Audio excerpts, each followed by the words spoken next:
This video showcases items on display at the Egyptian Museum in Cairo, with particular attention given to photographic challenges in a museum environment, such as reflections and the presence of visitors, while trying to present the objects as clearly as possible.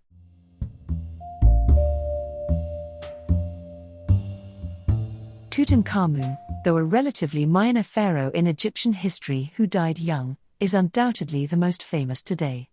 His treasure is displayed in the museum in a room where photography is strictly prohibited, but fortunately, some of his items are freely accessible elsewhere in the museum.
The chests watched over by Anubis are traditionally used to house the canopic jars, protected by the heads of Horus's sons. However, Tutankhamun's tomb reveals a unique practice. While canopic jars were found, they were accompanied by a large alabaster vessel, not contained in a similar chest due to its exceptional dimensions. Interestingly, the usual heads of Horus's sons on the canopic jars are replaced by those of the pharaoh, marking a significant deviation from Egyptian ritual conventions. Tutankhamun, the son of Akhenaten, inherited a reign marked by the religious upheavals initiated by his father. Although the young pharaoh restored the worship of Amun and other deities sidelined during the Amarna period, certain elements of Tutankhamun's tomb, such as the large alabaster canopic vessel, suggest that his father's influence might subtly persist. This vessel, while stylistically different from the characteristic art of Akhenaten's Amarna period, could represent a personal adaptation or interpretation of his father's religious ideas, integrating traditional practices while marking a continuity with the past. In the canopic chest shown here, only 3 canopic jars are visible. The absence of one jar can be explained by its loan to international institutions for temporary exhibitions, similar to one displayed in Paris in 2019. Such loans allow Egyptian history to be shared with a broader audience worldwide.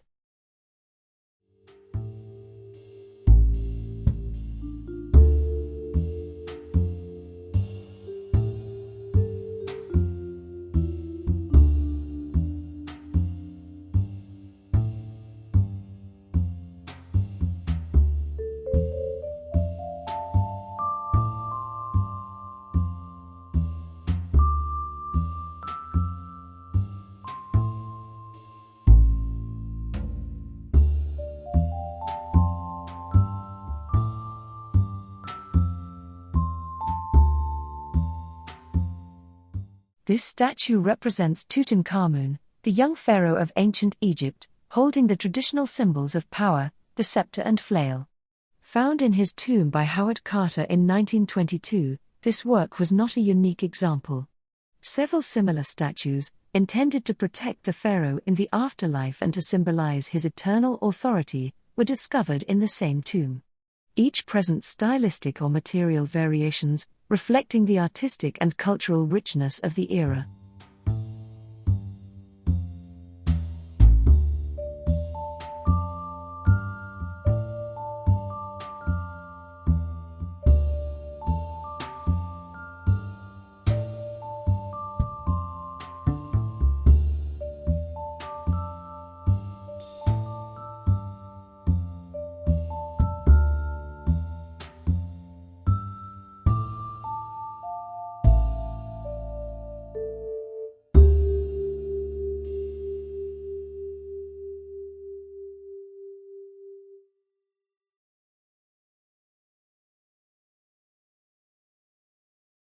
This statuette depicts Khufu, known for constructing the Great Pyramid of Giza, one of the ancient world's wonders.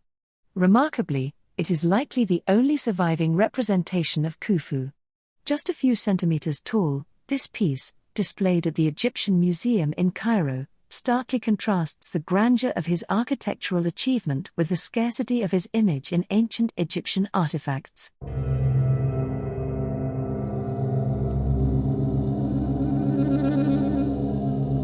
Khafre, the son of Khufu and builder of the second pyramid at Giza, is represented by statues significantly larger than those of his father. This particular statue, notable for its imposing size, symbolizes the power and continuation of the royal cult under his dynasty. It stands in stark contrast to the modest statuette of Khufu, reflecting an era when artistic and monumental expression was increasingly emphasized.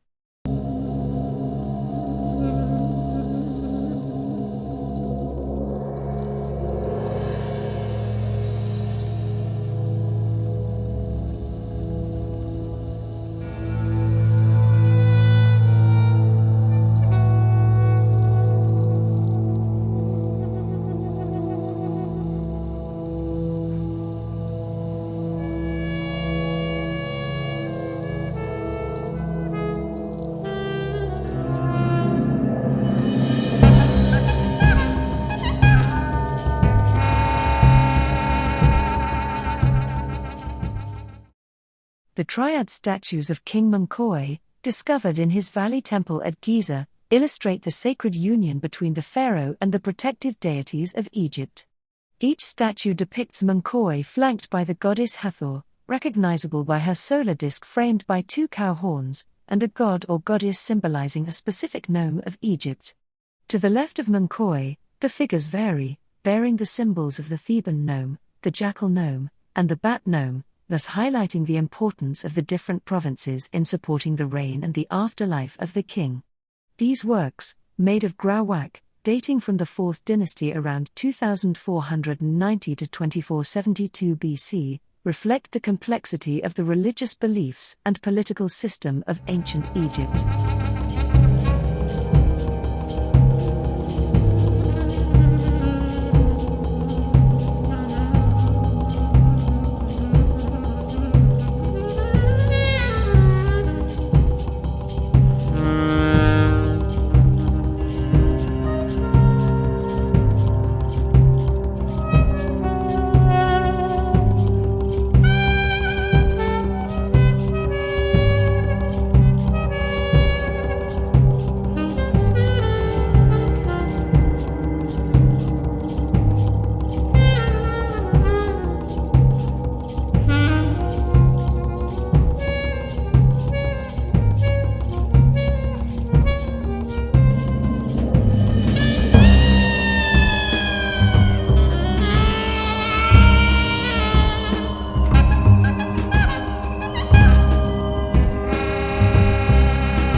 In the hall dedicated to Akhenaten, an enigmatic colossus bears the inscription Akhenaten or Nefertiti.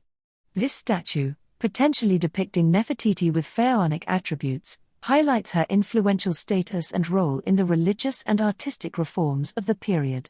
Beside it, the statue of Akhenaten captivates with its revolutionary style, elongated features and an androgynous silhouette, embodying the radical ideas of the pharaoh that marked a turning point in Egyptian art.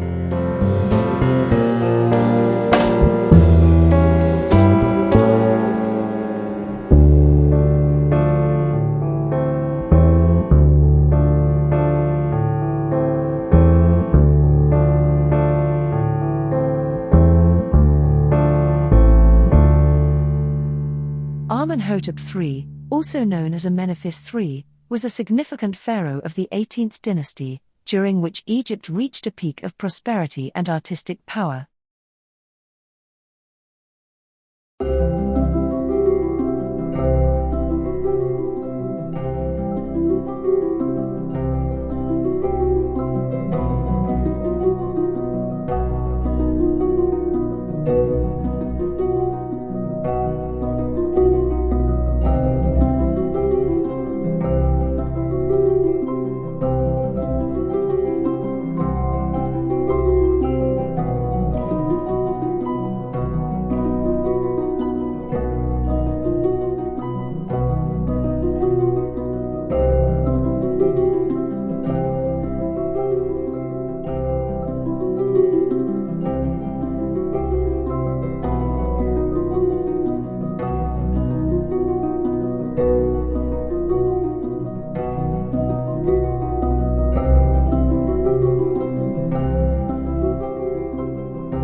This statue of Djedhor illustrates the vital role of priests in religious and cultural practices. Seated with crossed arms holding ritual objects and surrounded by hieroglyphs, Djedhor symbolizes wisdom and piety. The basin at his feet, used for offerings, attests to the importance of offering rituals in Egyptian religion.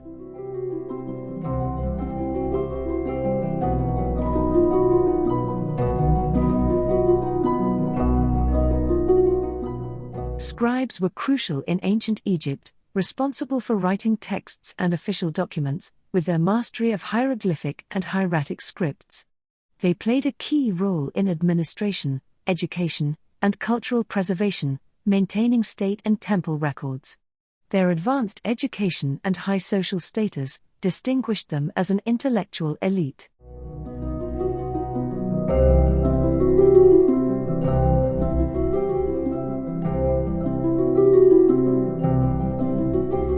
The wooden statue of Nyankpikpe, dating from the 6th dynasty, depicts an ancient Egyptian porter. Featuring attributes such as a backpack and a basket, this piece highlights the roles and social status of servants in their daily lives.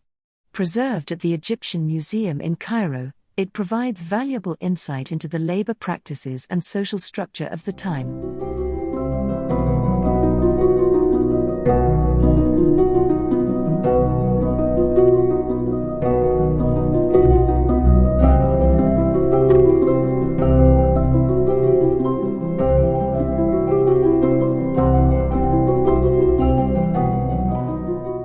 The statue of Khafre, known as the Chief of the King's Readers, is an iconic work of the Old Kingdom Egyptian art, dating from the 5th dynasty. Made of wood, this life-size statue depicts Khafre in a striding posture, realistically capturing the features and expression of this high-ranking priest.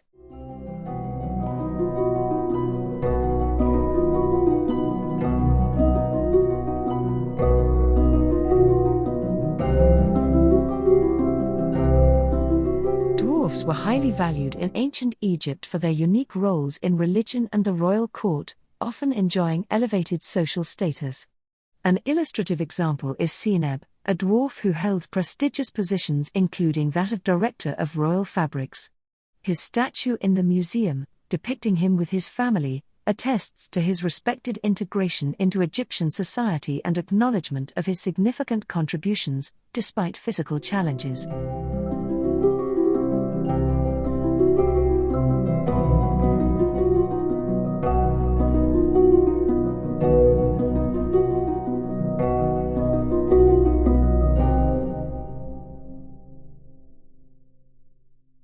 In ancient Egypt, funeral masks were much more than mere adornments.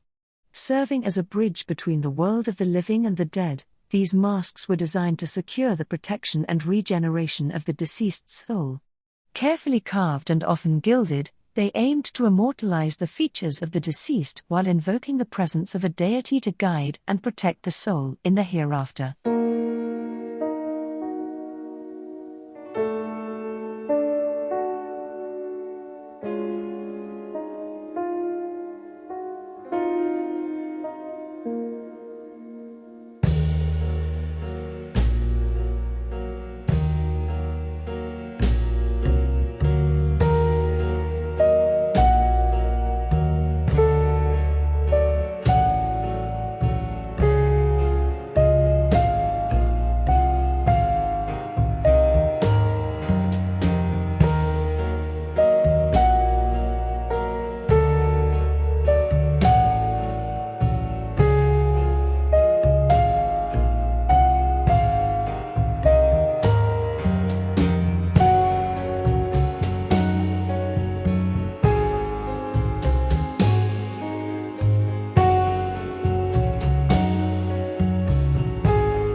Mummification, essential in ancient Egypt for ensuring the soul's eternal life, was a complex ritual aimed at preserving the body.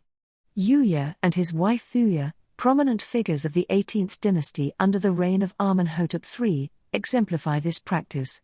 Dying around 1370 BC, their mummies, found in the Valley of the Kings, demonstrate the sophistication of the mummification art at the time and embody the deep religious beliefs in life after death. Their burials reflect the high status they held in Egyptian society.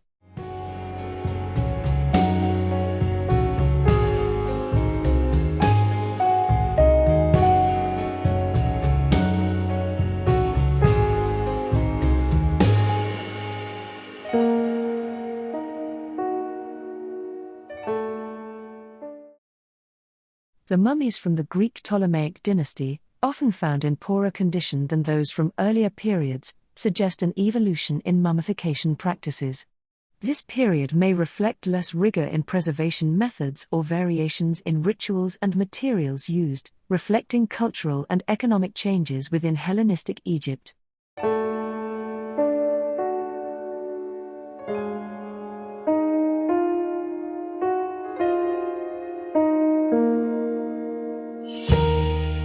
Sarcophagi, from the Greek sarkophagos meaning flesh-eater, were containers designed to protect mummified bodies in ancient Egypt. Beyond their physical protective role, they held significant symbolic value, serving as the earthly final resting place that facilitated the soul's transition to the afterlife. Richly decorated, they reflected the deceased's social status and religious beliefs, with every detail contributing to secure their journey to immortality.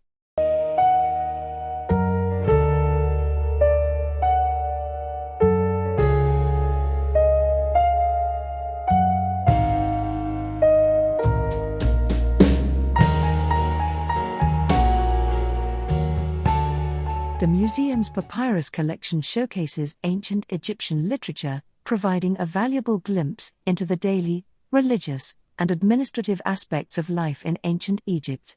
These documents, written in hieroglyphic, hieratic, and sometimes demotic script, include a variety of texts such as magical spells, religious hymns, medical texts, as well as personal correspondence and legal contracts. Their exceptional preservation allows researchers and visitors to delve into the intellectual and cultural past of this ancient civilization.